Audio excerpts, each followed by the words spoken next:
Olá, aluna. Olá, aluno. Seja bem-vindo a mais uma aula de física, né? Hoje, aula de questões comentadas, né? Então, na última aula, nós falamos sobre as leis de Kepler.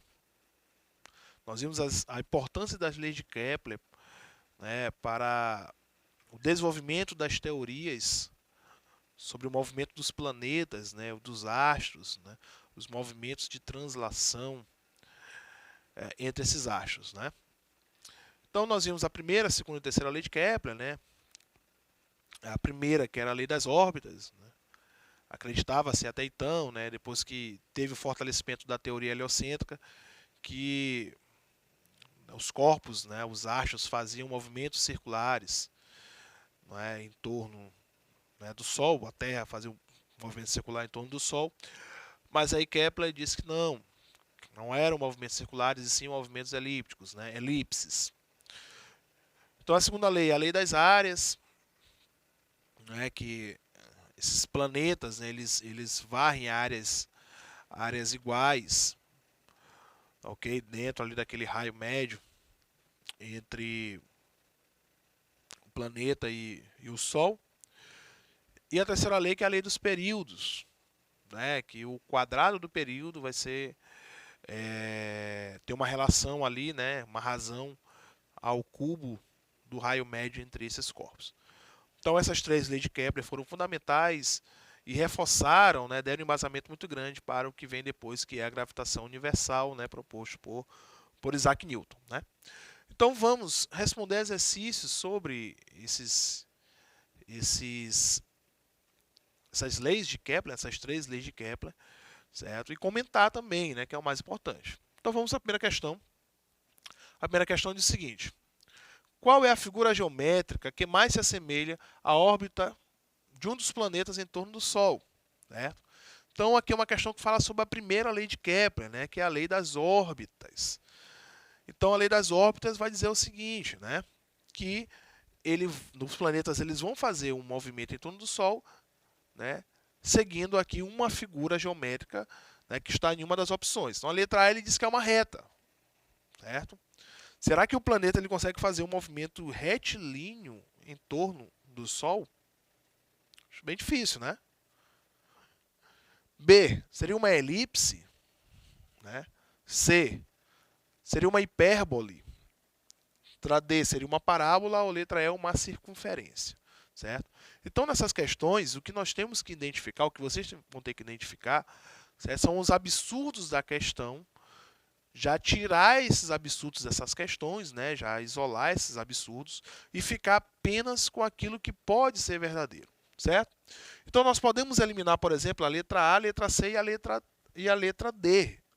Não tem como ser um movimento retilíneo, senão não é um movimento em torno do Sol, certo? Não é um movimento de órbita. Não pode ser uma hipérbole, não tem como ser uma hipérbole, certo? Uma hipérbole, será que o planeta, o Sol, ele em algum momento, a Terra em algum momento chega próximo ao Sol e depois se perde no espaço? É isso que acontece? Isso aí não é um movimento de órbita, né? E não tem como ser uma parábola, porque uma parábola também, será que em algum momento ele faz um movimento de órbita em torno do Sol e também ele se perde? Então não tem como ser reta, nem hipérbole, nem parábola. Então esses são os absurdos da questão. Aquilo que pode trazer para você, aluno, uma certa desconfiança e gerar dúvida, vai ser entre a letra B e a letra E. Certo? A letra B diz que é uma elipse e a letra E diz que é uma circunferência. Aí você tem que ter cuidado, certo?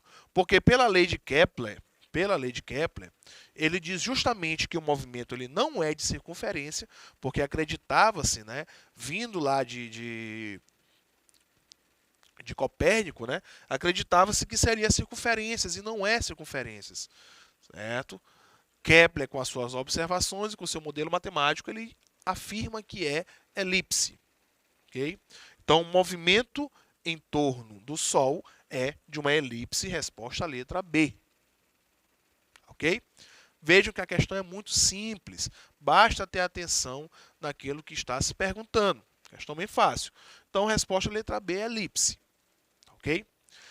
Se a pergunta fosse não um planeta em órbita do Sol, mas, por exemplo, um satélite artificial em torno da Terra, certo? Um satélite artificial em torno da Terra, aí a resposta já não seria elipse, sim, uma circunferência. Nós vamos ver isso um pouquinho lá para frente.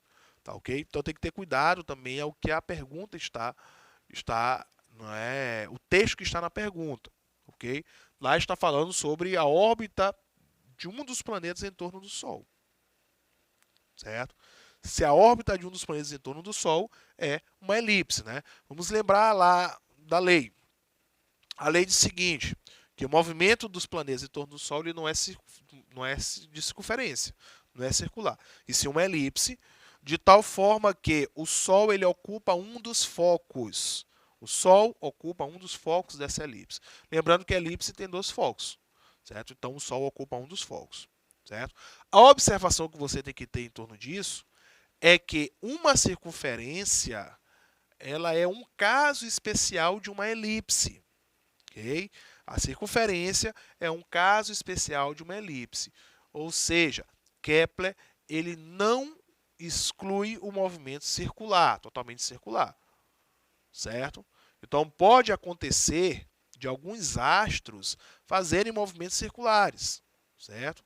Os satélites são exemplos de satélites artificiais, são exemplos disso. Certo? Então, a circunferência é um caso particular, né, de uma elipse. Vamos à questão 2. Né?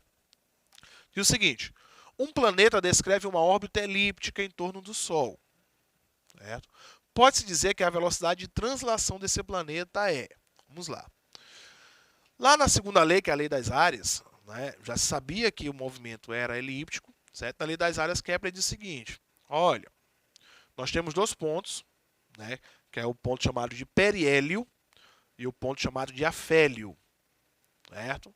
O periélio é aquele que é mais próximo do Sol, certo? E o afélio é aquele que é mais longe do Sol, mais longínquo, né? Então, periélio vem de perto e o afélio vem de longe, certo? Então, no ponto do periélio ele passa com uma velocidade. E lá no afélio ele também passa com uma velocidade, ok? Então, a questão é o seguinte, onde que a velocidade vai ser mais rápido, né, vai ser maior, e onde que a velocidade é menor, certo? Então vamos pensar o seguinte, a Terra passando próximo ao Sol, ok? Ele vai varrer uma área maior, né, assim, de corda maior. As áreas são iguais, mas a corda é maior, ok? Justamente para poder compensar a igualdade da área quando estiver mais longe. Então, quando ele estiver mais próximo, para que as áreas sejam iguais, a corda, né, a corda do movimento circular vai ser maior. Ou seja, o comprimento circular vai ser muito maior quando está próximo. Para que ele compense a questão do tempo, certo? Porque os tempos têm que ser iguais, ele vai ter que passar ali por aquela corda, né, por aquele movimento, por aquele comprimento circular, ele vai ter que passar com uma velocidade maior perto do Sol. Ok? E lá quando estiver no afélio, né, as áreas são iguais, os tempos também são iguais, mas lá vocês vão perceber, né, até pela figura geométrica que é formado, que o comprimento, a corda, né, o comprimento da corda é bem menor. Certo? Se eles vão atravessar isso em tempos iguais, a velocidade ali vai ter que ser menor. Ou seja, ela é maior no periélio e menor no afélio. Okay? Então, a velocidade de translação no periélio é superior à velocidade de translação no afélio. Então, com isso, nós vamos ter, né? Na letra A, maior quando se encontra mais longe do Sol? Não, ela não é maior quando se encontra mais longe do Sol, ela é menor quando se encontra mais longe do Sol. Né? Letra B, maior quando se encontra mais perto do Sol? Sim, resposta à letra B. A velocidade ela é maior no periélio, mais próximo do Sol. Né? A letra C, menor quando se encontra mais perto do Sol, certo? Ela não é menor, ela é maior, não é? Letra D. Constante em todas as órbitas? Não. O movimento, ele fala que não é movimento circular, é movimento elíptico. Certo? Se fosse movimento circular, nós poderíamos dizer sim que seria constante. Mas não é circular, é elíptico. Se é elíptico, vai ter essa diferença de velocidades. Né? E na letra E, as alternativas A e C estão corretas? Não. Né? Na A, diz que vai ser maior quando se encontra mais longe do Sol, e C menor quando se encontra mais perto do Sol. Basicamente, elas falam a mesma coisa. E as duas estão incorretas. Ok? As duas estão incorretas. Resposta correta, letra B. Quanto mais próximo do Sol, maior será a sua velocidade. Certo? Questão muito fácil, questão muito simples. Basta prestar atenção no que diz as leis de Kepler, né? A aula anterior que nós falamos sobre lei de Kepler. Né? Se você perdeu a aula anterior, basta, né, você acessar a plataforma Gonçalves Dias e ir lá procurar a aula sobre leis de Kepler, dar, né, uma assistida, estudar, que é o mais importante, né? Assistir a aula e estudar, fazer suas anotações, suas observações e responder os exercícios, bem como nós estamos fazendo aqui. Né? Então, questão 2 respondida bem simples. Né? O exercício 3 diz o seguinte: tendo em vista as leis de Kepler sobre o movimento dos planetas, pode-se afirmar que, letra A, o Sol encontra-se situado exatamente no centro da órbita elíptica descrita por um dado planeta. Na letra A diz o seguinte: ó, o Sol encontra-se situado exatamente no centro da órbita elíptica, no centro da elipse. Vamos deixar aí para analisar depois. Né? Na letra B, a velocidade de um planeta em sua órbita aumenta à medida que se afasta do Sol. Vamos deixar a letra B para analisar depois. A letra C. O período de translação de um planeta é tanto maior quanto for sua distância, né, em relação ao Sol. Vamos deixar para analisar depois. A letra D. O período de translação é tanto menor quanto maior for sua massa. E a letra E. O período de rotação do planeta em torno do seu eixo é tanto maior quanto maior for seu período de translação. Então vamos ver qual é a resposta correta, certo? E analisar. Né? Então a resposta correta é a letra C. Né? Ele diz o seguinte: ó, o período de translação de um planeta é tanto maior quanto for sua distância em relação ao Sol. Certo? Na terceira lei de Kepler ele diz o seguinte, que o quadrado, né, da translação, né, do tempo de translação, é diretamente proporcional ao cubo do raio médio que liga esse planeta ao Sol. Ou seja, são grandezas diretamente proporcionais. Se eu aumento o raio, eu vou aumentar com certeza o meu período. Certo? Lá na aula sobre lei de Kepler, nós falamos sobre isso. Nós tomamos em relação ao Sol. Certo? Os planetas que estão antes do Sol, antes da Terra em relação ao Sol, certo? Mercúrio e Vênus, eles têm um período de translação menor do que um ano. Até porque a distância entre eles, né, deles até o Sol, é uma distância muito pequena, né, em relação à Terra. Certo? Então, aqueles que estão após a Terra, né, Marte, Júpiter, Saturno, por aí vai, eles vão ter tempo maiores do que o da Terra. Né? O ano, ele demora mais do que na Terra. Então, nós temos aí planetas que demoram basicamente quase 2 anos, que demoram 11 anos, né, em relação à Terra, que demoram 80 anos aproximadamente para fazer o movimento de translação. Okay? Então, quanto maior for a distância, maior será o tempo em que ele vai levar para fazer o movimento de translação, certo? Mas vamos analisar o porquê que a letra A é incorreta. Né? O Sol encontra-se situado exatamente no centro da órbita elíptica. Elipse não tem centro, elipse tem focos. A única elipse que vai ter centro é o caso especial, que é uma circunferência. A circunferência é quando os focos eles ocupam o mesmo ponto, que ali nós chamamos de centro. Então, em uma órbita elíptica, a órbita elíptica não tem centro. O Sol vai estar em um dos focos. Por isso que está incorreto. Na letra B diz o seguinte: a velocidade de um planeta em sua órbita aumenta à medida que ela se afasta do Sol. Não aumenta, ela diminui. A velocidade é maior próxima do Sol e menor, né, afastada do Sol. Na letra D, o período de translação é tanto maior quanto for sua massa. Não, nós vimos o seguinte lá na aula, que essa relação entre o período e o raio médio, ele vai ser igual a uma constante. Essa constante é relacionada à massa, ok? Ou seja, essa massa ela não interfere nessa rotação nessa translação, desculpa, quanto ao raio médio, certo? Ele não tem essa relação com a massa, ok? A massa ela é uma constante em que em algum momento ela vai se cancelar e não será utilizada. Então ela não faz parte dessa relação. E na letra E, o período de rotação, preste bem atenção. Rotação é quando ele gira em torno do próprio eixo. É tanto maior quando for seu período de translação, certo? Então a rotação ela é maior quando for o período de rotação? Não, gente. Não existe uma relação entre eles, certo? Não levando em consideração as leis de Kepler, certo? Nas leis de Kepler não tem uma relação entre a rotação e a translação, ok? Então isso não existe para as leis de Kepler, tá certo? Então, resposta a letra C, ok? Na questão 4 nós temos o seguinte: deseja-se colocar um satélite em órbita circular sobre o equador terrestre, né?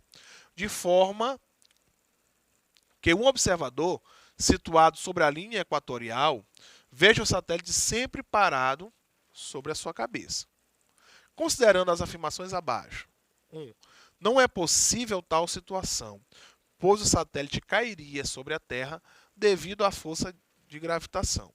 Letra B. O período de tal satélite deve ser de 24 horas. 3. O raio da órbita tem que ser muito grande para que a força gravitacional seja praticamente nula, né? E 4, né? O cubo do raio da órbita, medido a partir do centro da Terra, é proporcional ao quadrado do período do satélite, né? Então, pode-se concluir que são verdadeiros, né? Que é o que são verdadeiros as seguintes, né, alternativas, né? Então, a resposta é a letra D, né? Vamos considerar a 2 e a 4 correta. A 2 é o seguinte: o período do satélite deve ser de 24 horas. Lembrando que a rotação, né, ela demora 24 horas para acontecer, certo? Então, para que o satélite ele visualmente da Terra ele esteja parado, então ele precisa ter a mesma rotação da Terra, que é de 24 horas, né? E o 4, o cubo do raio da órbita, né, o cubo do raio é o R ao cubo, é medido a partir do centro da Terra, é proporcional ao quadrado do período de translação do satélite, logicamente, certo? O cubo, né, o quadrado da translação é proporcional, diretamente proporcional ao cubo, né, do raio médio, né, terceira lei de Kepler. Então, 2 e 4 estão corretos. Por que as demais estão incorretas? A 1, por exemplo. Não é possível tal situação, pois o satélite cairia na Terra devido às forças de gravitação. É possível sim, desde que o período seja de 24 horas, como afirma o 2. Né? O 3, o raio da órbita tem que ser muito grande, né, para que a força gravitacional seja praticamente nula. Não. Certo? Se a força gravitacional for praticamente nula, esse satélite ele vai se perder nessa órbita, né? Ele não vai ficar em órbita em torno da Terra, né? Ele pode ser atraído por outros sistemas. Então isso não é possível, isso não aconteceria. Bom, então por isso a resposta 2 e 4, ok? Então a última questão, que é a questão 5, diz o seguinte: assinale a alternativa correta em relação às leis de Kepler para o movimento da Terra. Letra A.